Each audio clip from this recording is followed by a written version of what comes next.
Welcome to the Be the Good podcast. My name is Lewis. I'm so happy to have you here with me right now. Today is going to be an amazing episode. We're going to talk about one of the kindest, the most generous, the most selfless, the one and only Shaquille O'Neal. So today is all about Shaq's stories of kindness, and I have some amazing ones to share with you.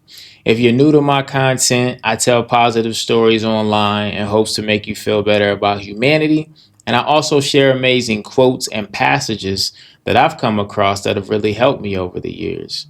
I have a clothing line that supports my message. If you want to check out any of the merch, globalmindapparel.com, and I'll also drop a link below.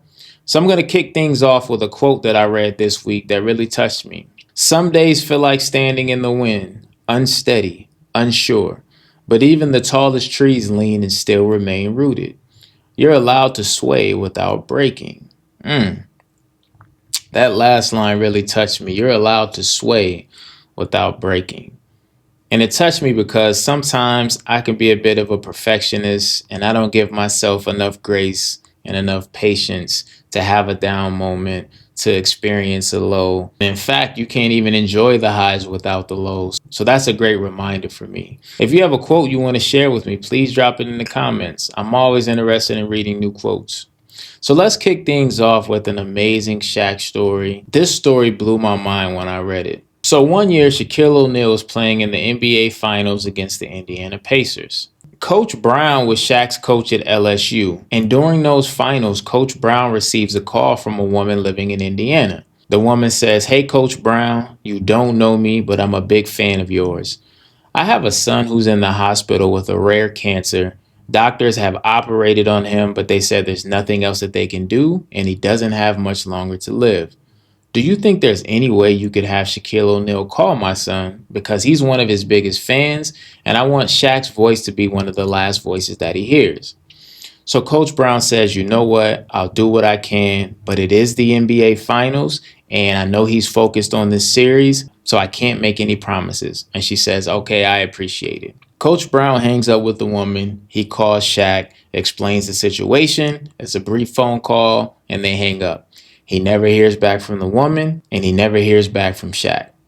A few years later, Coach Brown is out to eat with some friends, and this woman approaches him and says, "Hey, Coach Brown, I don't know if you remember me, but I called you a few years ago telling you about my son."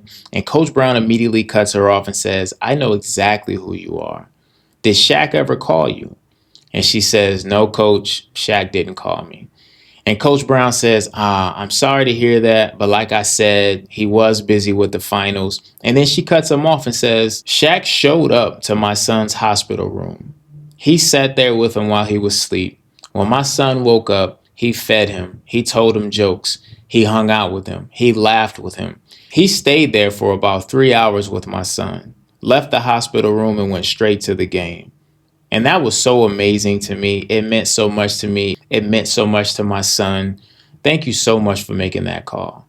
And Coach Brown was blown away, but he tells the story saying, "I'm not surprised because that's how Shaq is." And the thing about it, Shaq didn't tell anyone about this.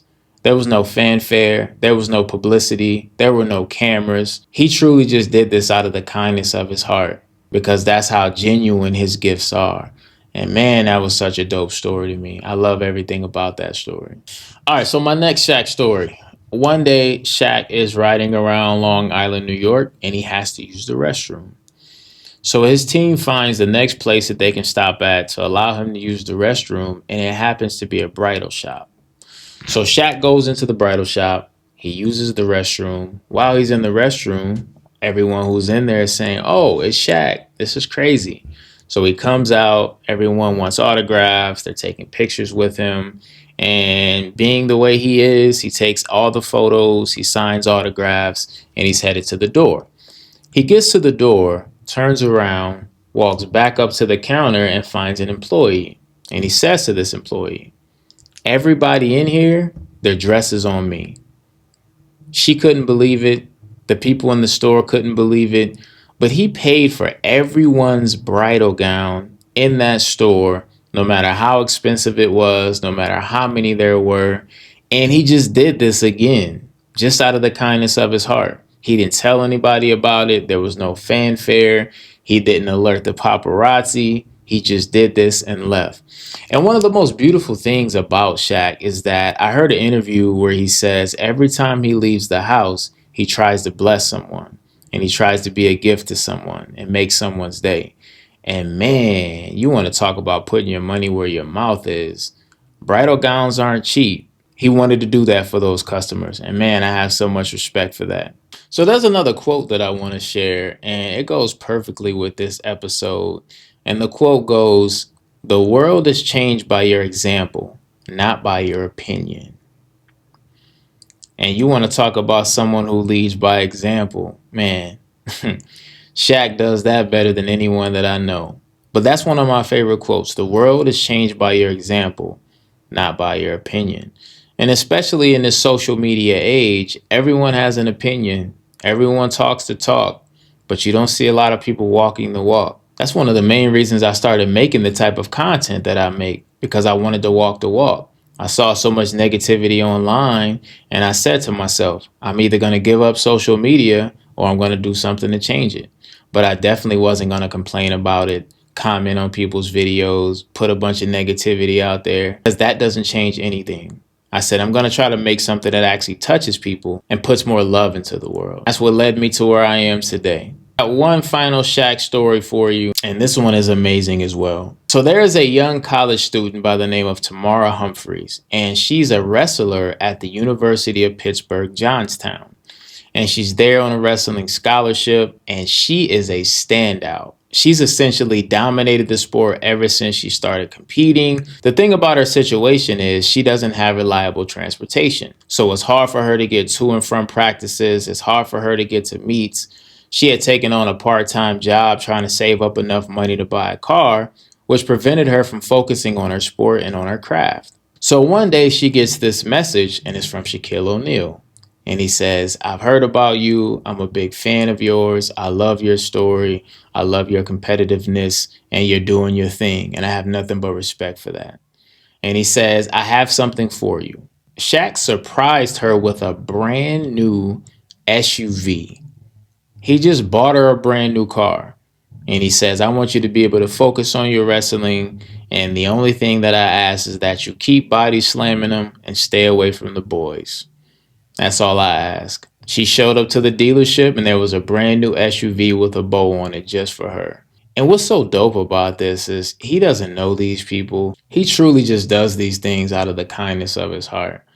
And man, that's just so incredible to me. And I always say, why else would you need that much money? Hundreds of millions of dollars. You can only buy so much stuff. But to be able to change people's lives in this way, man, in my opinion, that's one of the most selfish things you can do, because that has to feel amazing. You have to get a high. There's nothing you can buy that can make you feel the way that it feels when you give somebody this type of gift. And I always say this, you don't have to have these type of resources to make this type of impact on people. A compliment, holding the door for someone, buying someone a cup of coffee, letting someone know how you feel about them. Whenever we lose someone, one of the first things we say is, man, I wish I would have told him this, and I wish I would have told him that.